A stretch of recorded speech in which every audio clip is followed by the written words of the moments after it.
Dear students, अस्सलाम वालेकुम। Lecture number 1 में हमने पढ़ा था केमिस्ट्री, ब्रांचेज ऑफ केमिस्ट्री। फिर हमने पढ़ा था मैटर और kinds of matter. Kinds of matter में हमने पढ़ा था एलिमेंट, कंपाउंड और मिक्सचर। एलिमेंट, कंपाउंड, मिक्सचर और हमने मॉलिक्यूल के बारे में भी पढ़ा था। आज हम लेक्चर नंबर 2 का आगाज़ कर रहे हैं। लेक्चर नंबर 2 में हम पढ़ेंगे एटम और एटम के पार्ट्स। एटम के कितने पार्ट्स है, उसमें क्या क्या होता है, इसको हम आज तफसील से पढ़ेंगे। क्वेश्चन इज डिफाइन एटम और व्हाट इज एटम। आपसे क्वेश्चन है कि एटम को डिफाइन करें या एटम क्या होता है। तो एटम की डिफिनेशन आपको आनी चाहिए। The smallest particle of an element which possess all the characteristics of that element is called atom। Element का छोटे से छोटा ज़र्रा जिसमें उस एलिमेंट के तमाम खसूसियात मौजूद हो, उस ज़र्रे को एटम कहते हैं। उस ज़र्रे को एटम कहेंगे। एलिमेंट का छोटे से छोटा ज़र्रा जिसमें उस एलिमेंट के तमाम खसूसियात मौजूद हो, उसे एटम कहेंगे। मसलन सोडियम का एक छोटा सा ज़र्रा है, तो हम उसमें देखेंगे कि उसमें सोडियम के तमाम खसूसियात है या नहीं है। कौन कौन से खसूसियात देखते हैं? आपने देखना है प्रोटॉन और इलेक्ट्रॉन। नंबर ऑफ प्रोटॉन्स कितने होने चाहिए? सोडियम में 11 है, तो ज़र्रे में भी, उस ज़र्रे में भी 11 होने चाहिए प्रोटॉन्स। इसी तरह इलेक्ट्रॉन्स भी 11 होते हैं सोडियम में, तो उस मामूली ज़र्रे में 11 इलेक्ट्रॉन्स भी होने चाहिए। अगर प्रोटॉन B11 है और इलेक्ट्रॉन B11 है, तो हम बोलेंगे उस ज़र्रे को कि ये सोडियम का एटम है। इसी तरह सपोज ऑक्सीजन का एक ज़र्रा है, एटम है, तो ऑक्सीजन के एटम में 8 प्रोटॉन होंगे और 8 इलेक्ट्रॉन होंगे, तो हम बोलेंगे ये ऑक्सीजन का एटम है। इसी तरह दूसरे एलिमेंट का, तीसरे एलिमेंट का, सबका इसी तरह मुख्तलिफ होगा, तो नंबर ऑफ प्रोटॉन्स डिफरेंट होंगे। अभी तक इस तरह समझे कि 118 किस्म के एटम्स हैं, 118 किस्म के एटम्स हैं। सही, सब में प्रोटॉन मुख्तलिफ है एक दूसरे से। हाइड्रोजन में एक प्रोटॉन है और एक इलेक्ट्रॉन है।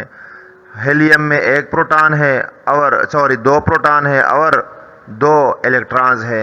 लिथियम में 3 प्रोटॉन्स है और 3 इलेक्ट्रॉन्स है। एंड इस तरह 118वां जो एलिमेंट है उसमें 118 प्रोटॉन होते हैं और 118 इलेक्ट्रॉन होते हैं। याद रखें कि एटम में जितने प्रोटॉन्स होते हैं उतने ही इलेक्ट्रॉन्स होते हैं एटम में।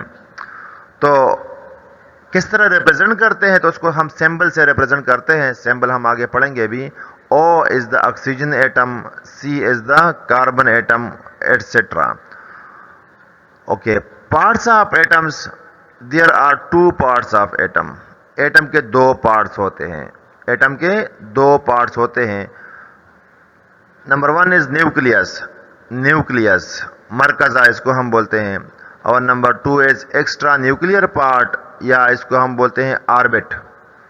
एक्स्ट्रा न्यूक्लियर पार्ट या ऑर्बिट, या इसका तीसरा नाम है शेल्स या एनर्जी लेवल भी कहते हैं। मतलब दूसरे पार्ट के 4 नाम है।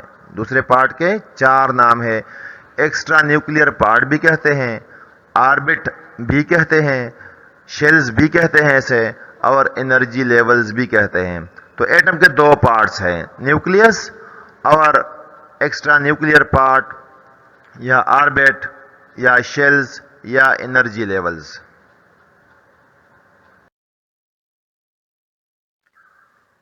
अब हम न्यूक्लियस के बारे में पढ़ेंगे।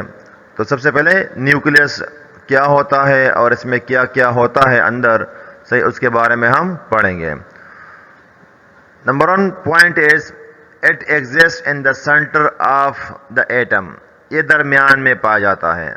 न्यूक्लियस दरमियान में पाया जाता है एटम के।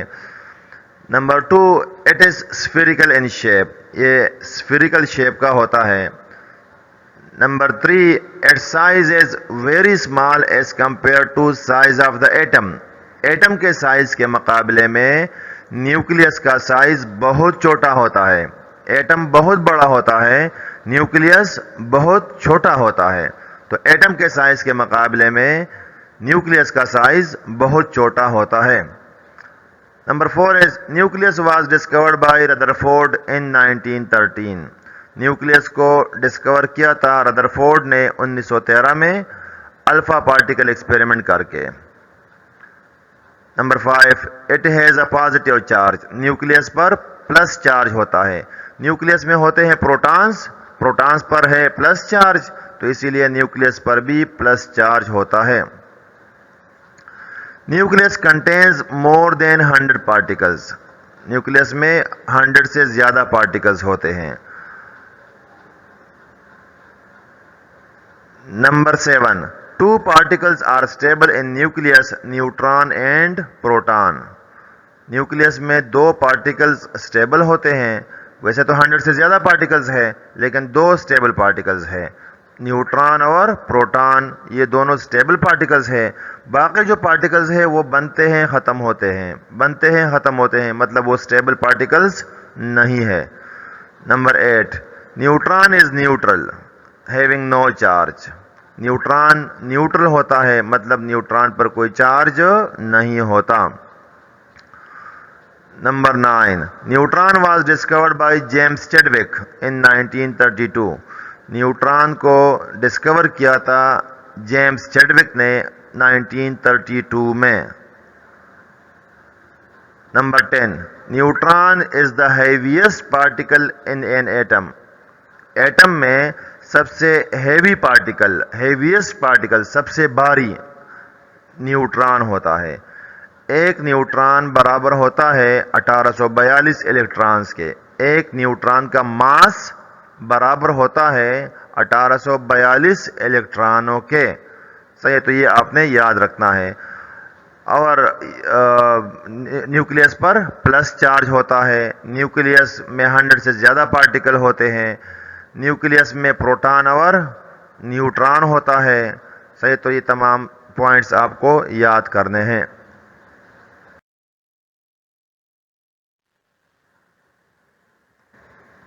Next point is number 11 proton was discovered by Goldstein in 1886।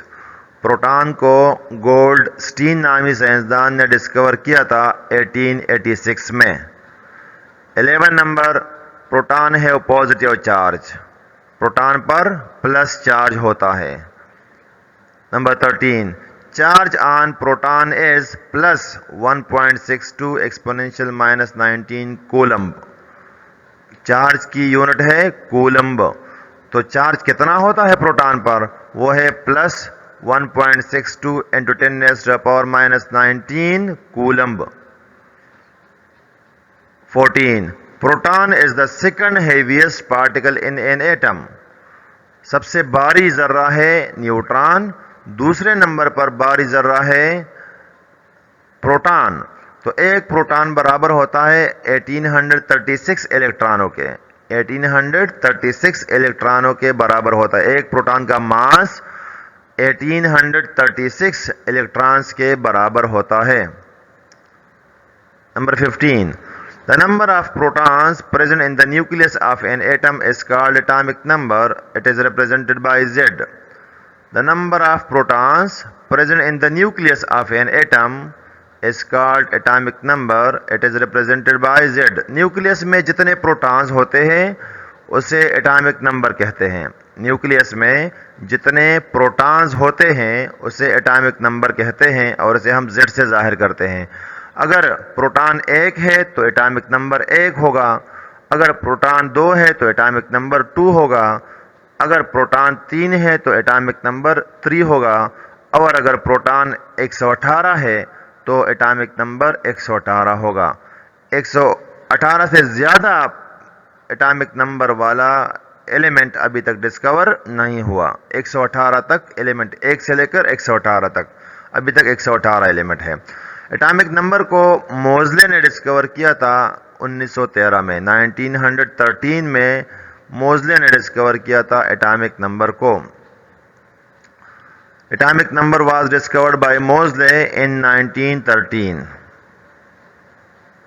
17. The sum of protons and neutrons present in the nucleus of an atom is called atomic mass.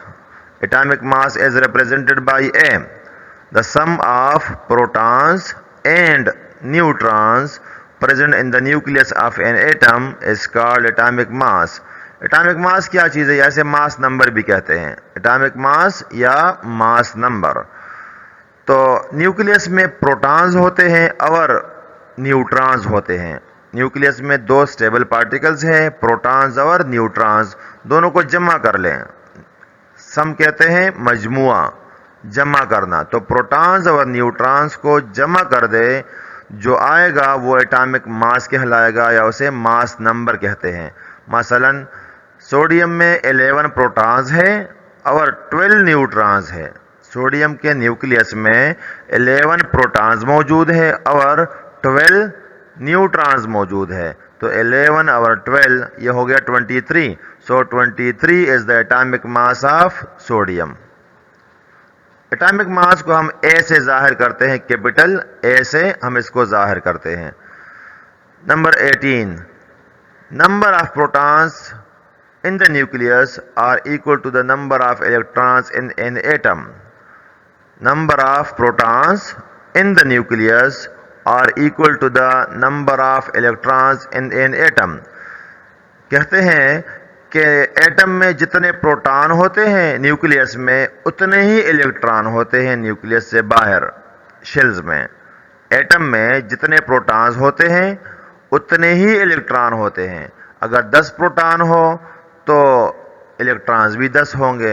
अगर 20 प्रोटॉन्स है तो इलेक्ट्रॉन भी 20 होंगे। सही, जितने प्रोटॉन्स मौजूद हैं न्यूक्लियस में उतने ही इलेक्ट्रॉन्स मौजूद होंगे न्यूक्लियस के से बाहर शेल्स में। इसीलिए एटम पर कोई चार्ज नहीं होता। Atom is electrically neutral. Atom पर कोई चार्ज नहीं होता क्योंकि अंदर है न्यूक्लियस में प्रोटॉन्स और न्यूक्लियस से बाहर है इलेक्ट्रॉन्स। एक पर प्लस चार्ज है, प्रोटॉन पर प्लस चार्ज है और इलेक्ट्रॉन पर माइनस चार्ज है। दोनों का चार्ज बराबर है लेकिन अपोजिट है। प्रोटॉन पर होता है प्लस 1.62 एक्सपोनेंशियल माइनस 19 कूलम्ब और इलेक्ट्रॉन पर चार्ज है माइनस 1.62 एक्सपोनेंशियल माइनस 19 कूलम्ब। तो दोनों का चार्ज बराबर है लेकिन अपोजिट साइन के साथ है, अपोजिट है। लिहाजा दोनों एक दूसरे को कैंसिल कर लेंगे और atom as a whole neutral होगा। एटम पर कोई चार्ज नहीं होता। जब एटम पर चार्ज आ जाता है तो फिर उसको हम एटम नहीं कह सकते, फिर उसको हम आयन कहेंगे। तो एटम पर कोई चार्ज नहीं होता।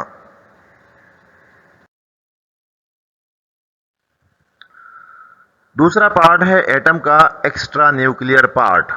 एक्स्ट्रा न्यूक्लियर पार्ट ये दूसरा पार्ट है न्यूक्लियस एटम का। एटम का दूसरा पार्ट है extra nuclear part. First point, electrons are revolving around the nucleus in a fixed circular path called shells. Electrons nucleus के बाहर दायरों में, खास दायरों में हरकत करते हैं और उन दायरों को शेल्स बोलते हैं या एक्स्ट्रा न्यूक्लियर पार्ट बोलते हैं या ऑर्बिट कहते हैं या एनर्जी लेवल कहते हैं। 4 नाम हैं। शेल्स भी कहते हैं, एक्स्ट्रा न्यूक्लियर पार्ट भी कहते हैं, ऑर्बिट भी कहते हैं और एनर्जी लेवल्स भी कहते हैं। Shells are also called orbit और एनर्जी लेवल। शेल्स को ऑर्बिट भी कहते हैं, एनर्जी लेवल भी कहते हैं। Number 3, they are called energy levels because they have specific energy, fixed energy। Energy level क्यों कहते हैं शेल्स को? क्योंकि हर शेल की एनर्जी फिक्स्ड होती है। हर शेल की एनर्जी फिक्स्ड होती है, इसीलिए शेल्स को एनर्जी भी कहते हैं, energy level. Number 4, there are maximum 7 shells in an atom। Maximum number of shells होते हैं 7 अकॉर्डिंग टू बोहर। 1 से लेकर 7 तक शेल्स होते हैं। मतलब कुछ एटम्स है उसमें 1 शेल है, कुछ एटम्स है उसमें 2 शेल होते हैं, कुछ एटम्स है उसमें 3 शेल होंगे, 4 शेल भी हो सकते हैं, 5 भी हो सकते हैं, 6 भी हो सकते हैं, 7 हो सकते हैं। 8 शेल वाला एटम अभी तक डिस्कवर नहीं हुआ। 8 शेल वाला एटम अभी तक डिस्कवर नहीं हुआ।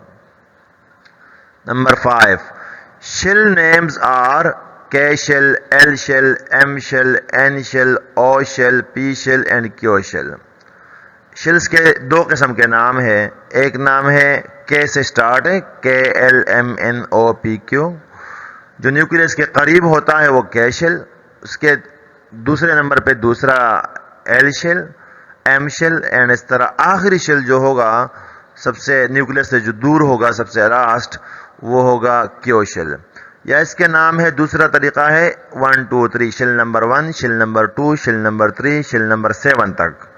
तो शेल नंबर 1 होगा K शेल। K शेल को शेल नंबर 1 कहते हैं, L शेल को शेल नंबर 2 कहते हैं, M शेल को शेल नंबर 3 कहते हैं एंड इस तरह सो ऑन। तो K शेल या शेल नंबर 1 न्यूक्लियस के करीब होता है और बाकी उसके बाद होते हैं। Q शेल सबसे आखिर में होगा।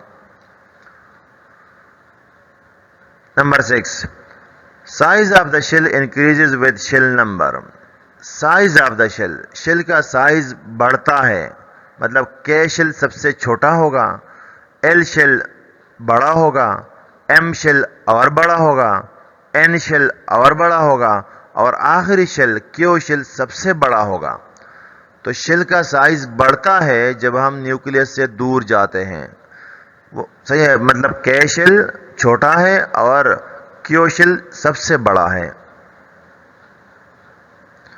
Number 7, energy of shells also increases from K to Q shell.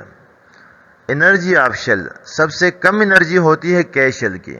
K shell की एनर्जी सबसे कम होती है, L शेल की एनर्जी ज्यादा होती है, M शेल की एनर्जी और ज्यादा होती है, N शेल की एनर्जी और ज्यादा होती है और Q शेल की एनर्जी सबसे ज्यादा होती है। जितना न्यूक्लियस के करीब होगा तो एनर्जी कम होगी, जितना न्यूक्लियस से दूर होगा तो एनर्जी बढ़ेगी।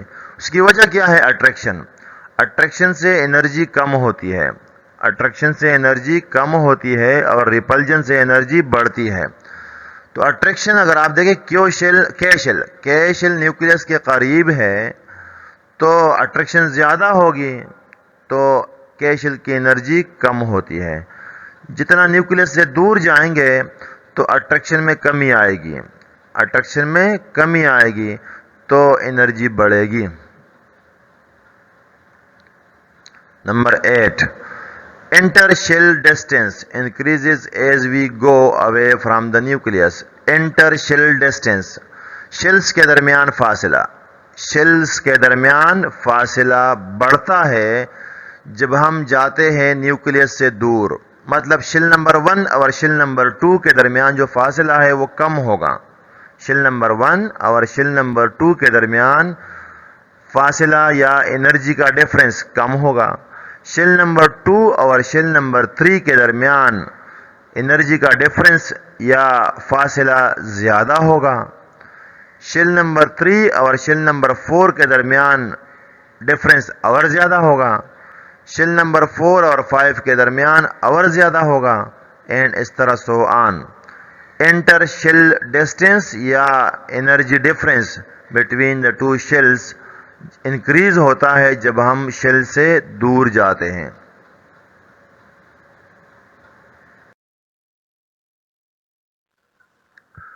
Next point is point number 9, intershells energy difference also increases as we go away from the nucleus.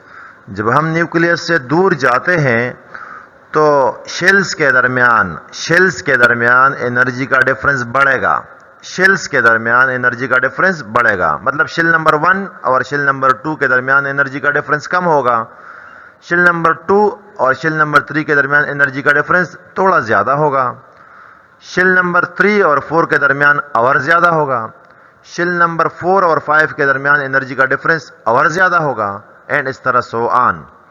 ये ऑर्डर यहां पर दिया गया है। तो सबसे ज्यादा एनर्जी का डिफरेंस होगा 6 और 7 के दरमियान, फिर उसके बाद कम होगा 6 और 5 के दरमियान एनर्जी का डिफरेंस कम होगा, 5 और 4 के दरमियान आवर कम होगा, 4 और 3 के दरमियान आवर कम होगा, और सबसे कम एनर्जी डिफरेंस होगा शेल नंबर 1 और शेल नंबर 2 के दरमियान। इसकी वजह क्या है? इसकी वजह है शील्डिंग इफेक्ट, या इसको हम कहते हैं स्क्रीनिंग इफेक्ट भी कहते हैं, शील्डिंग इफेक्ट या स्क्रीनिंग इफेक्ट।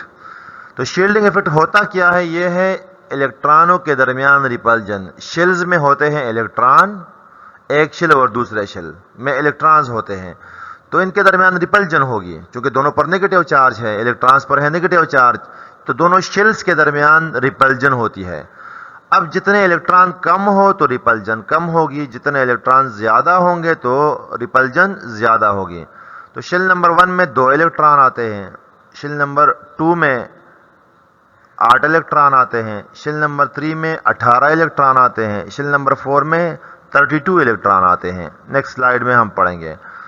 तो जो ही हम जाते हैं न्यूक्लियस से दूर तो इलेक्ट्रॉन्स बढ़ते हैं, इलेक्ट्रॉन ज्यादा है, जब इलेक्ट्रॉन ज्यादा है तो रिपल्जन ज्यादा होगी, तो इसका मतलब है एनर्जी डिफरेंस भी बढ़ेगा। पॉइंट नंबर 10 इज इलेक्ट्रॉन है नेगेटिव चार्ज, इलेक्ट्रॉन पर नेगेटिव चार्ज होता है। अब ये चार्ज कितना होता है? ये प्रोटॉन के बराबर है, प्रोटॉन के चार्ज के बराबर, लेकिन अपोजिट इन साइन। वहां पर प्लस होता है चार्ज और यहां पर होता है minus. Point number 11 is number of electrons in an atom are equal to the number of protons in the nucleus. Nucleus में जितने प्रोटॉन्स होते हैं उतने ही इलेक्ट्रॉन्स होते हैं शेल्स में, मतलब न्यूक्लियस में जितने प्रोटॉन होते हैं शेल्स में उतने ही इलेक्ट्रॉन्स होते हैं। तो atom as a whole neutral होगा, atom as a whole neutral होता है, एटम पर कोई चार्ज नहीं होता, चूंकि प्रोटॉन और इलेक्ट्रॉन बराबर है लेकिन मुखालिफ चार्ज के साथ है, इसी वजह से। Number 13 electrons is the lightest particle in an atom. सबसे हल्का जर्रा कौन सा है? तो सबसे हल्का जर्रा इलेक्ट्रॉन है। Number 14 charge on the electron is negative but equal to the charge on the proton. Proton पर चार्ज हमने पढ़ा plus 1.62 exponential minus 19 coulomb plus था, यहां इलेक्ट्रॉन पर भी उतना ही चार्ज है लेकिन माइनस है, माइनस 1.62 इंटू 10⁻⁻19 कूलम। तो दोनों का चार्ज बराबर है लेकिन मुखालिफ सिमत में है। Number 15 charge on the electron is minus 1.602 या 62 इंटू 10⁻⁻19 कूलम। चार्ज इलेक्ट्रॉन पर कितना होता है? तो माइनस में है 1.62 into 10⁻⁻19 coulomb. 16 number mass of the electron is 9.11 into 10⁻31 kg। Electron का मास कितना होता है? तो वो होता है 9.11 into 10⁻31 kg।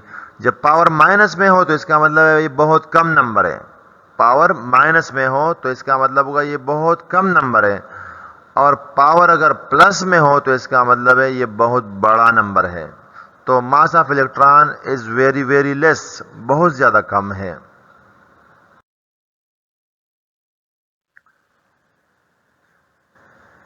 Next point is the number of electrons which a shell can hold can be found from the formula 2n square where n is the shell number। किसी shell में कितने इलेक्ट्रॉन आते हैं उसके लिए फार्मूला है 2n square, 2n square. किसी shell में कितने इलेक्ट्रॉन आते हैं उसके लिए फार्मूला है 2n स्क्वायर। n क्या चीज है? शेल नंबर है। n क्या चीज है? शेल नंबर है। अब शेल नंबर 1 में कितने इलेक्ट्रॉन आते हैं तो आप फार्मूले में वैल्यूज पुट कर लें, n1 पुट कर लें, तो 2n स्क्वायर फार्मूला है 2 मल्टीप्लाइड बाई 1 स्क्वायर। आप लोग बॉक्स को देख लें जो ग्रीन बॉक्स दिया गया है, 2 मल्टीप्लाइड बाई 1 का स्क्वायर, तो 1 का स्क्वायर 1 होगा, मतलब 1 का स्क्वायर होता है 1 मल्टीप्लाइड बाई 1, सही है। तो ये हो गया 2 1 जा 2, 2 इलेक्ट्रॉन आ सकते हैं, मैक्सिमम 2 इलेक्ट्रॉन आ सकते हैं शेल नंबर 1 में। शेल नंबर 1 में 2 से ज्यादा इलेक्ट्रॉन्स आ ही नहीं सकते, सिर्फ 2 इलेक्ट्रॉन आएंगे। शेल नंबर 2 में कितने इलेक्ट्रॉन आते हैं? तो फार्मूला है 2n², n की जगह पर 2 लगा लें, 2 की पावर 2 हो गया। अब 2 की पावर 2 का मतलब है 2 मल्टीप्लाइड बाई 2, तो 2 मल्टीप्लाइड बाई 2 मल्टीप्लाइड बाई 2 हो गया। ये इसको मल्टीप्लाइड कर ले तो 8 आ जाएगा। 8 इलेक्ट्रॉन आ सकते हैं दूसरे शेल में। शेल नंबर 3 में कितने इलेक्ट्रॉन आते हैं? तो उसके लिए फार्मूला है 2n²। 2n², 3 पुट कर ले n की जगह पर, तो 3 3 जा 9, 3 3 जा 9, 9 2 जा 18 इलेक्ट्रॉन आते हैं शेल नंबर 3 में। शेल नंबर 4 में कितने इलेक्ट्रॉन आते हैं? तो फार्मूला है 2n², n की जगह पर 4 लगा ले। 4 का स्क्वायर का मतलब है 4 मल्टीप्लाइड बाई 4, तो आपके पास आ जाएगा 4 मल्टीप्लाइड बाई 4 16 आ जाएगा। 16 2 जा 32, 32 इलेक्ट्रॉन आते हैं शेल नंबर 4 में।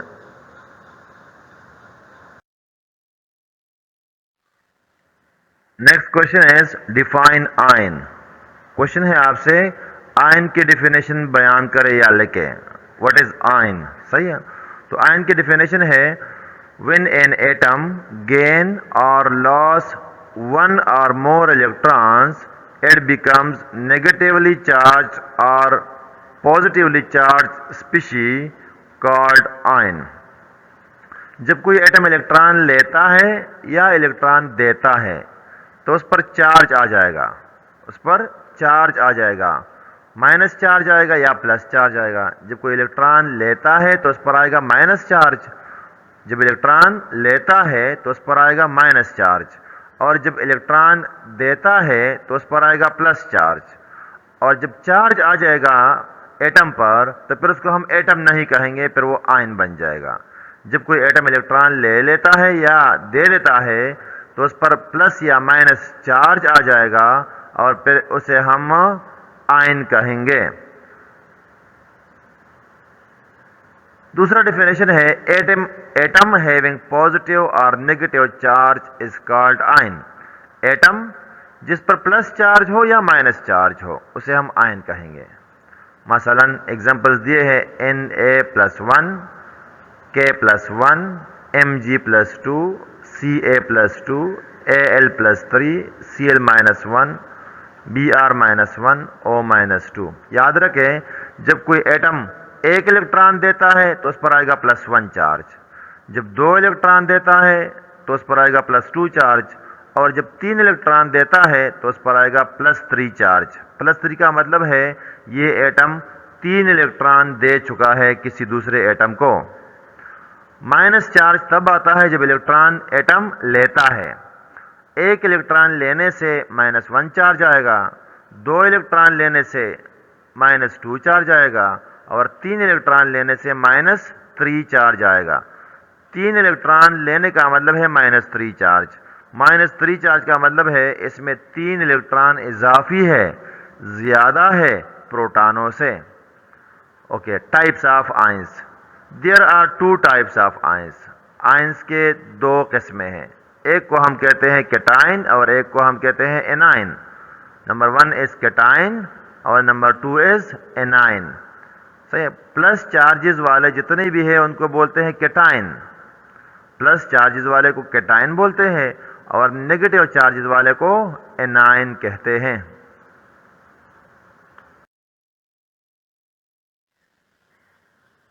ओके, तो आयन की 2 किस्में हैं, कैटाइन और एनाइन। कैटाइंस क्या होते हैं? Atoms having positive charge are called cation. जब एटम पर कोई चार्ज हो, प्लस चार्ज हो, +1 +2 +3, तो उसको हम कैटाइन बोलते हैं। क्या बोलेंगे? कैटाइन बोलेंगे। कैटाइन को कुछ लोग कैशन भी पढ़ते हैं, CATION, कैशन।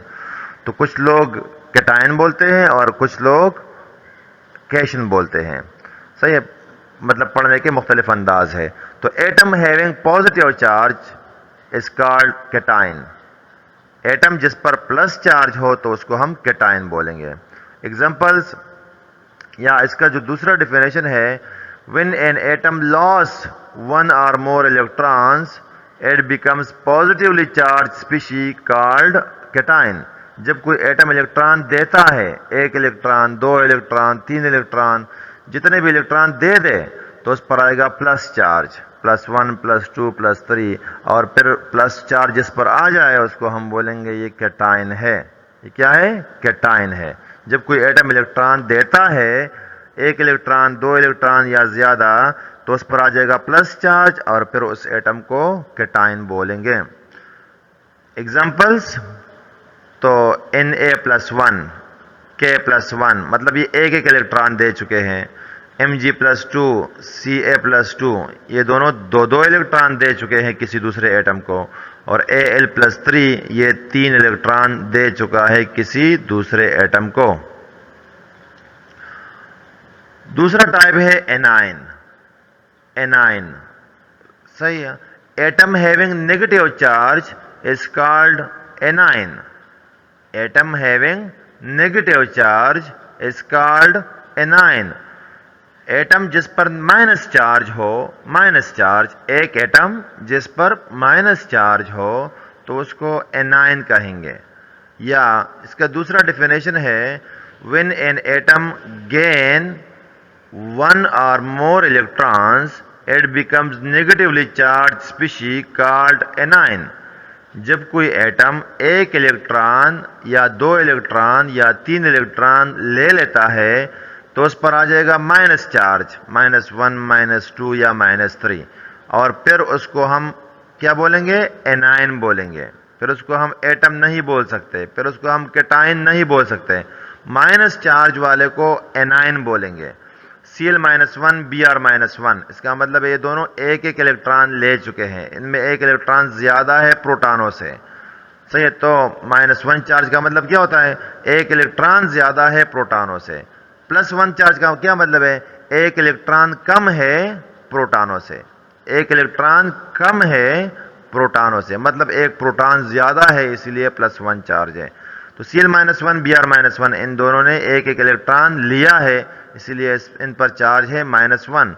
-2 चार्ज है ऑक्सीजन पर, तो इसका मतलब है ऑक्सीजन ने 2 इलेक्ट्रॉन लिए हैं, तो 2 इलेक्ट्रॉन इसके पास इजाफी है, ज्यादा है प्रोटॉनों से, इसीलिए इस पर चार्ज है -2।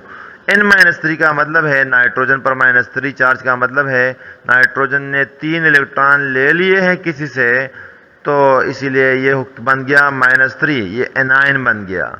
सही है, -3 चार्ज है। -3 चार्ज का मतलब है 3 प्रोटॉन कम है इलेक्ट्रॉनों से, या कह सकते हैं 3 इलेक्ट्रॉन ज्यादा है प्रोटॉनों से। Next question is define radical. Define radical. Ion हमने पढ़ लिया। आयन क्या है? आयन एक एटम होता है, एक एटम जिस पर चार्ज हो प्लस या माइनस, तो उसको हम बोलेंगे आयन। वो एक एटम होगा। रेडिकल क्या होता है? ये है group of atoms. Group of atoms मतलब 2 एटम, 3 एटम, 4 एटम, 5 एटम, और उस पर चार्ज हो तो फिर उसको हम रेडिकल बोलते हैं। डिफिनेशन क्या है?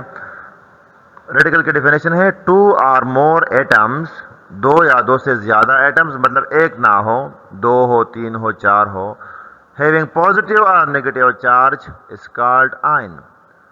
2 or more atoms having positive or negative charge is called ion।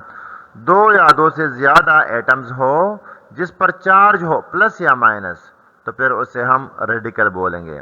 या दूसरी डेफिनेशन कर सकते हैं, group of atoms having charge, plus charge या माइनस चार्ज जो भी हो, तो उसको हम बोलेंगे रेडिकल।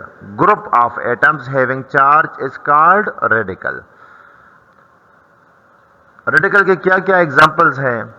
तो हाइड्रोक्साइड, हाइड्रोक्साइड OH, OH-1, उस पर चार्ज है, तो हाइड्रोक्साइड रेडिकल है। 2 एटम्स हैं आपस में मिले हुए हैं और इस पर चार्ज है, तो इसीलिए इसका नाम होगा हाइड्रोक्साइड रेडिकल है। दूसरा है नाइट्रेट। नाइट्रेट का सिंबल है NO3-1, NO3-1, ये आपने याद रखना है। NO3-1, जब भी नाइट्रेट आ गया तो इसका मतलब है आपने लिखना है NO3-1। कार्बोनेट, कार्बोनेट का सिंबल है CO3 और इस पर चार्ज होता है -1। CO3 minus 2, CO3 minus 2, carbonate पर चार्ज होता है -2। तो ये आपने याद रखना है, कार्बोनेट का सिंबल होता है CO3। जब भी आ गया कार्बोनेट तो इसका सिंबल होगा या फार्मूला होगा CO3, और जब CO3 लिखा है तो आपको पता होना चाहिए ये कार्बोनेट है। -2 इसकी वैलेंसी है या इस पर चार्ज है। Next is bicarbonate. बाइकार्बोनेट का दूसरा नाम है हाइड्रोजन कार्बोनेट। हाइड्रोजन कार्बोनेट भी कहते हैं या बाइकार्बोनेट कहते हैं HCO3 को, HCO3, और इस पर चार्ज है -1। चार्ज क्या है? -1 चार्ज है। तो बाइकार्बोनेट या हाइड्रोजन कार्बोनेट, इसका सिंबल है HCO3 और इस पर चार्ज है या इसकी वैलेंसी है -1। सल्फेट। सल्फेट का सिंबल है SO4। SO4 -2, 5 एटम्स है, एक सल्फर है, 4 ऑक्सीजन है, और इस पर चार्ज क्या है? -2। तो ये भी रेडिकल है। नेक्स्ट है फास्फेट। फास्फेट है PO4 -3, PO4 -3 फास्फेट। जहां पर भी फास्फेट लफ्ज आ गया तो इसका फार्मूला होगा PO4 -3, इसकी वैलेंसी होगी या चार्ज होगा। तो ये रेडिकल है, 5 एटम्स यहां पर भी है। Next is acetate. एसीटेट का फार्मूला है CH3COO -1 चार्ज है या इसकी वैलेंसी है। CH3COOH एसिटिक एसिड होता है और उसी से ये एसीटेट है, एसीटेट। सही, तो एसीटेट पर -1 चार्ज है, ये भी रेडिकल है। Next one is ammonium. Ammonium NH4+1, NH4+1, ये है अमोनियम रेडिकल। अमोनियम रेडिकल है। सही, कितने एटम्स है? 5 एटम्स है इसमें, एक नाइट्रोजन है, 4 हाइड्रोजन है, और इस पर चार्ज है +1। तो ग्रुप ऑफ एटम्स जिस पर चार्ज हो उसे रेडिकल कहते हैं। और भी कुछ है लेकिन यहाँ जो अभी दिए गए हैं ये आप लोगों ने याद रखते हैं। जो कुछ रहते हैं वो हम सिंबल्स में लिखेंगे, तो सिंबल्स में वो आपको फिर याद करने पड़ेंगे। इसके साथ ही आज का ये लेक्चर ख़त्म हो गया। ये लेक्चर नंबर 2 था चैप्टर नंबर 1 का। चैप्टर नंबर 1 है इंट्रोडक्शन टू केमिस्ट्री या फंडामेंटल्स ऑफ केमिस्ट्री। तो ये बहुत ज़्यादा इम्पोर्टेंट चीज़ें हैं, बहुत ज़्यादा इम्पोर्टेंट चीज़ें हैं। ये केमिस्ट्री के ABC है। अगर आपको इन चीज़ों का नहीं पता तो आप केमिस्ट्री नहीं सीख सकते। जिस तरह अगर आपको ABC का नहीं पता, A से लेकर Z तक आपको अल्फ़ाबेट्स का नहीं पता, तो आप अपना नाम भी नहीं लिख सकते। तो बिल्कुल इसी तरह अगर आपको ये बेसिक केमिस्ट्री नहीं आती, ये नहीं आते जो अभी हम पढ़ रहे हैं 3-4 लेक्चर्स में, तो आप केमिस्ट्री सीख ही नहीं सकते। आपको पता ही नहीं है कि एटम क्या चीज़ है, सिंबल क्या होता है, सोडियम का सिंबल क्या है, नाइट्रोजन का सिंबल क्या है। तो ये चीज़ें अगर आपको पता नहीं है तो आप केमिस्ट्री बिल्कुल नहीं सीख सकते। तो ये आप लोगों के लिए बहुत ज़रूरी है कि आप लोग इन लेक्चर्स को नोट कर लें, इनको मेमोराइज कर लें, ताकि आगे आप लोगों को केमिस्ट्री समझ आ जाए। Thank you.